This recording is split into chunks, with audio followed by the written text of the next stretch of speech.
Hey guys, it's Tilden of To Be Bright. I finally got my video Q&A. Here it is. Sorry it took me a month to get it to you, but I had over 200 questions sent to me, which is so exciting. I narrowed it down to 15, otherwise we'd be here all night. But here we go, I'm just gonna get right into it. So, first question is, how did you get started and how did you get to your blog's name, To Be Bright? So I got started when I was a senior in college, so it was January 2013. I was a graphic design major turning into a PR major. I wasn't really sure what I wanted to do, but I knew I liked fashion and I wanted to do something in that industry. So I started my blog as a means of having a digital online resume, hoping that they would see the work that I'm doing for digital media because I was a graphic design major, but also get an idea of what my personal style was and what I looked like. And it would be more than just like a piece of paper resume. So I started posting pictures about my personal style and outfits that I like to put out, and a lot of people liked it, and I just decided to go with it based off of the positive feedback I was getting. And here we are a little over 3 years later, and my To Be Bright's a fully fledged personal style blog based off of my life here in New York. I got the name because my last name is Brighton, that's part of it, but the other part is I consider myself very optimistic and a positive person, so when I wear clothes I want them to represent how I feel inside. So I want to wear things that make me feel good, make me feel bright, make me feel happy, all those funny and very self-descriptive terms.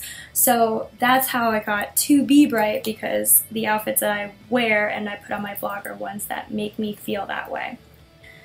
What advice would you give to an up-and-coming blogger? So I would say that, I feel like it's like everyone hears this, but it's really find where you fit in. Find where your passion, what you like to blog about, fits in, and see where it could be different from everyone else. For instance, my niche, so to speak, would be transitional style, because my style is always changing based off where I am in life and where I am physically. And I would say like it's transitional and on a budget, because I can't afford to wear designer head to toe. I have a New York City rent to pay for. We all know those aren't cheap.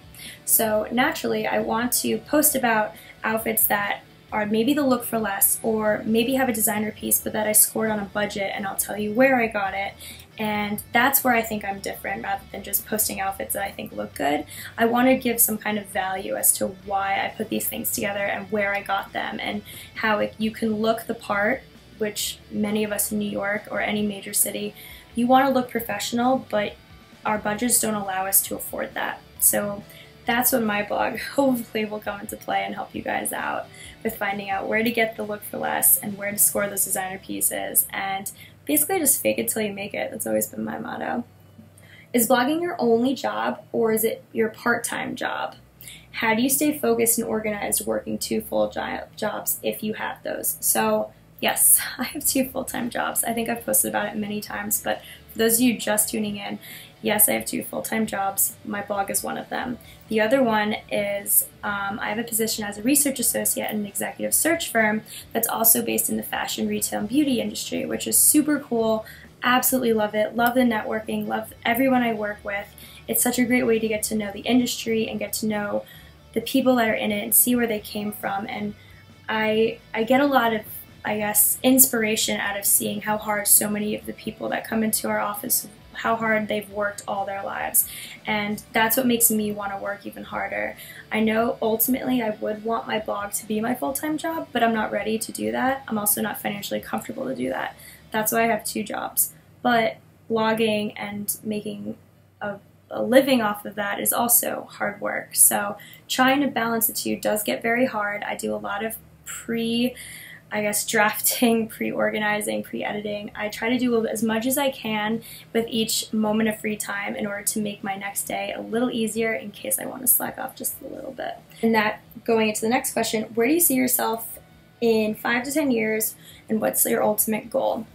So my ultimate goal is to be blogging full-time. Obviously, I think that's pretty self-explanatory, but I'm not really in any rush to do that yet. I would like to, but I'm learning so much at both my jobs, and I'm really learning to appreciate how much work goes into, your passion, and how much work goes into making something successful.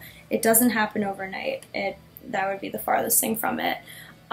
So working as hard as I have been and making sacrifices that I, wish I didn't have to make, but I choose to do so, has built me as a person, and it's made me realize who I am and what I like, and given me confidence in the fact that I can do the impossible when it comes to having 2 full-time jobs, living in the city, and trying to find a social life. I think I balance it okay. Sometimes I don't sleep that much, but I'll look back on it in 5 to 10 years and be really appreciative of all the hard work I put in now.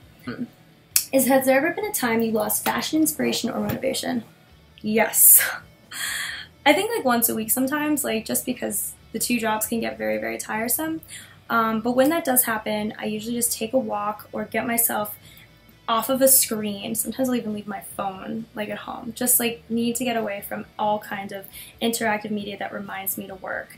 And just kind of gather inspiration from who I see on the streets, what outfits I'm seeing. Sometimes I'll pick up a magazine or any kind of fashion book and just try to trigger some kind of creativity out of that. And most often I do, just because it's a change of pace from the normal looking at Pinterest, looking at other people's blogs. It can get tiresome and tedious, and you become someone that compares yourself to other people. And this industry is big enough where we don't have to do that. That's why blogging is so cool. There's so many different types of people representing themselves, and you don't want to be anyone but yourself. That's not the point of having a blog. You don't make a blog to be like someone else.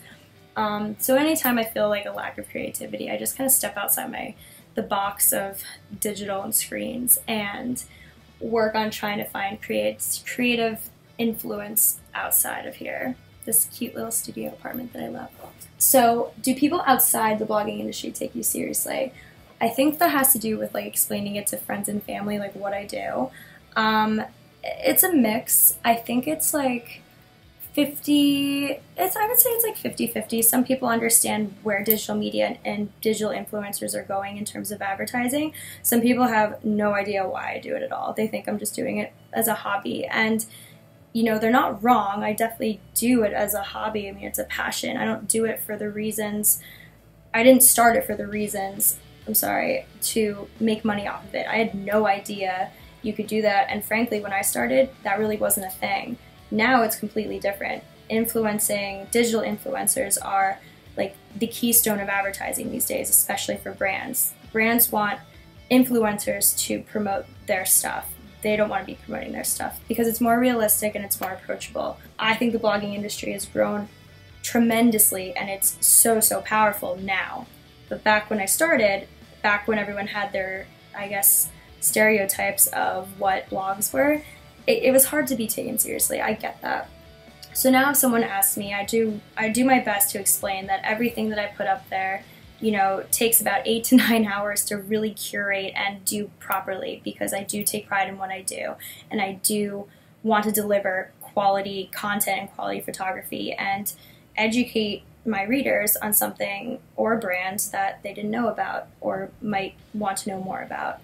And I like to do that with the people that ask me about my blog too. If you're wondering how I make money off of this, it's through sponsored posts, it's through brand collaborations, attending events. It depends on what the brand would like me as the influencer to do for them.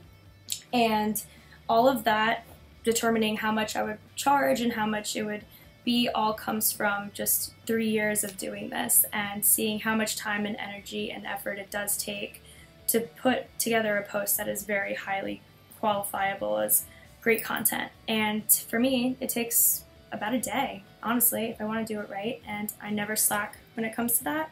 And I really take a lot of pride in what I put on my blog. If I don't like it, if I don't like the photos even after I pick the outfit and I don't like how they came out, I won't use them.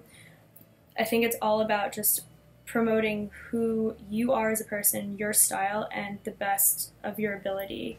Okay, so here's another kind of, more personal question. Do you have any pets? Yes, I have one pet. His name is Manny. He's my cat. I rescued him while I was in college, and the funny thing is, I was not really a cat person. I liked cats, but I really wanted a dog, obviously. I just felt bad because he was 7 weeks old and abandoned. But Manny's more of a dog than I think my dogs at home in New Jersey are. And he's probably the most self-sufficient, best companion and roommate I could ever have. I don't have to worry about him when I'm at work. He greets me at the door like a dog. He gets into the garbage like a dog sometimes. It's very annoying. Gotten better about that, but he's also just a really great companion, and I can always rely on him to be there. Like, it's like he has a sixth sense and knows when I need him. And, you know, he's been through it all. He's been through the changes, the breakups, the traveling, the really great times and the really low times. Like, he's been through everything with me, and he's never turned his back on me. So I love him to death. In terms of other pets, those are all in New Jersey. It's like a zoo. What do I consider as an investment piece? If I had to pick one, I would say a leather jacket, a black leather jacket, because even though you can't wear it in the summer, you can use it every other season. And it's just such a staple that you should invest in. Like, yes, real leather is expensive and pricey, but it is worth having in your closet because you will have it for years to come. Same how I feel about a great pair of leather boots. Frye makes an amazing pair of boots, and they actually look better with age. And that's the nice thing about leathers. It looks better as it gets older. And you may be spending a good amount of money now, but you will have it for years to come because the quality of it will last that long.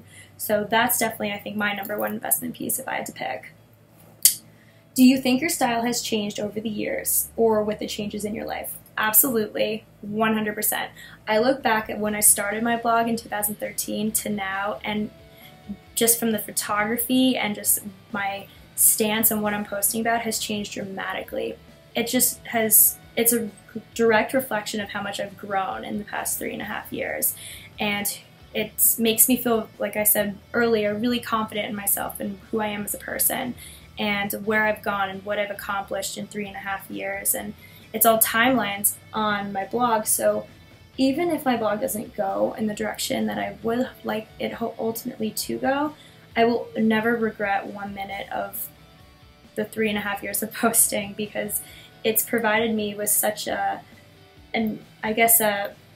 snapshot, and more in depth of that even, of what a few years difference can make, and I'm really proud of myself for that, I would have to say. What is my thought on helping other bloggers in the industry, like your blog posting tips? So I'm a firm believer that this industry is big enough for everybody. There's no competition, or there shouldn't be. I know there are a lot of bloggers out there that are very competitive, and they, you know, might withhold information that led them to their instant success. And personally, like, people can all do the same tactics. It just is a matter of how people do them. I think if you're really true to your style and you're really in love with what you do, you will be successful. If you're just copying what everyone else is doing, people are going to read through that are your readers. It's very hard to fake a good blog these days, which is why I think everyone's entitled to do the best they can if that's what they want to do. And knowing where I started when I had no help and I had to research everything, and the industry itself was so young, I had zero help and learned everything on my own for the most part. And I just remember how frustrating it was not to have anyone to share it with, not to have anyone to help me with it when I really needed it. And lucky for me, I feel like I give more, I help give back by sharing what I've learned, because it isn't anything new, it isn't anything anyone else has. They just might not know about, or they might just want to know more about. It's nothing like I came up with myself, like, it's been out there, I'm just sharing it. So I think it's important to help other bloggers in the industry. You know, it shows that you are approachable, it shows that you're not selfish in your content, not that you would be, but I think it's a little easier, and people appreciate you more if you're a little more transparent with your motives. So that's why I share blogging tips. What do I do when I'm not blogging? So there's a lot of times I really don't have it to myself. I love to spend time with my friends. I try to dedicate my weekends to actually being with them and not being engaged in social media. That's why I don't post every weekend. I just really want to enjoy my 20s as much as I can, and when I'm on my phone I feel very distracted and very not with it, because I am on my phone all the time throughout the rest of the week.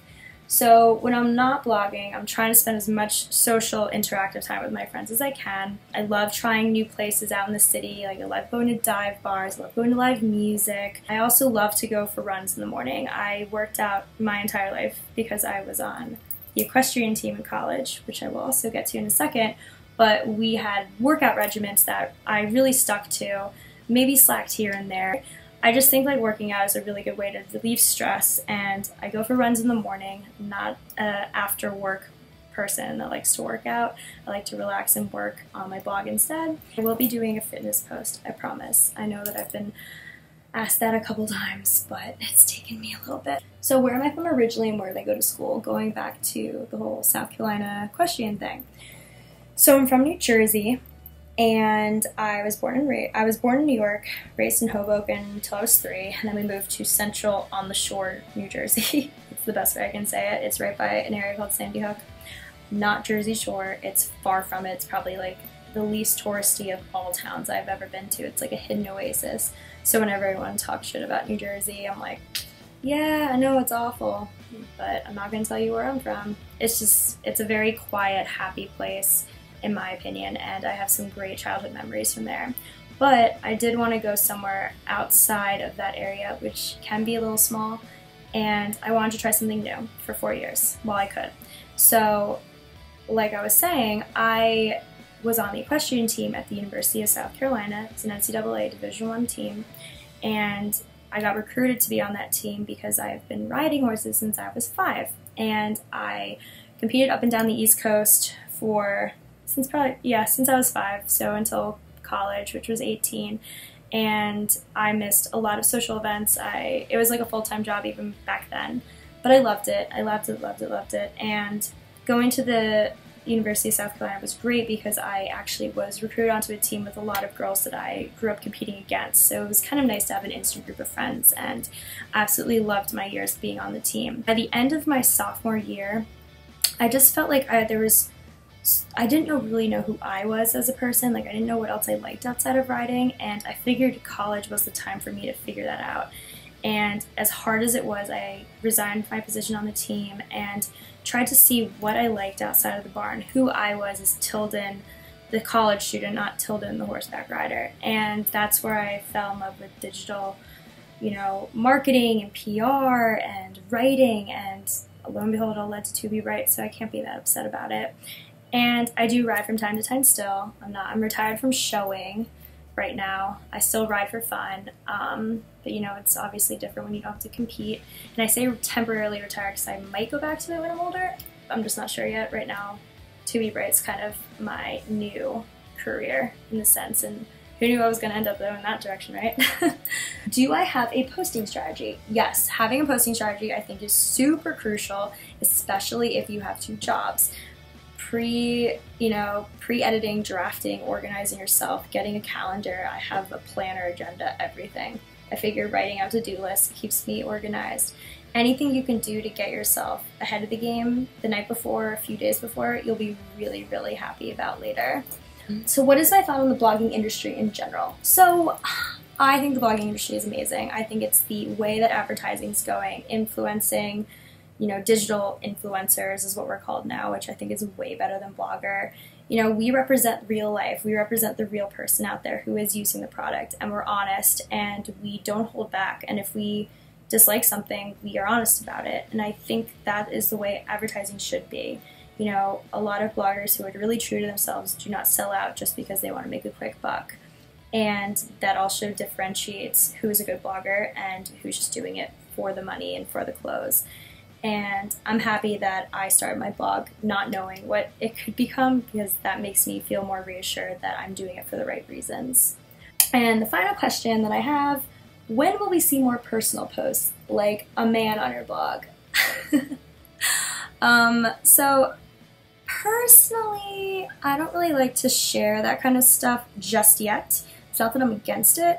I'm just not very sure where I am feeling on my comfort level of sharing that kind of stuff. For right now, I like to keep it about me trying to figure out and navigating my mid-20s, literally mid-20s, and see where it goes. I mean, who knows? Maybe in a year things will be different. Maybe in a few months things will be different. Maybe in a few years it'll be the same.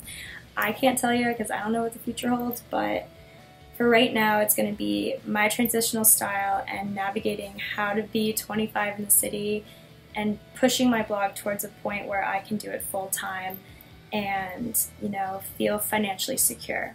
thank you guys so much for listening. I probably got a little off track, but it was my first Q&A, so thank you for bearing with me. I'll definitely be trying to doing more video content and stuff like that, and a fitness post, I promise. Get there. But thanks for listening and following To Be Bright. You guys are the best. And have a great rest of your week.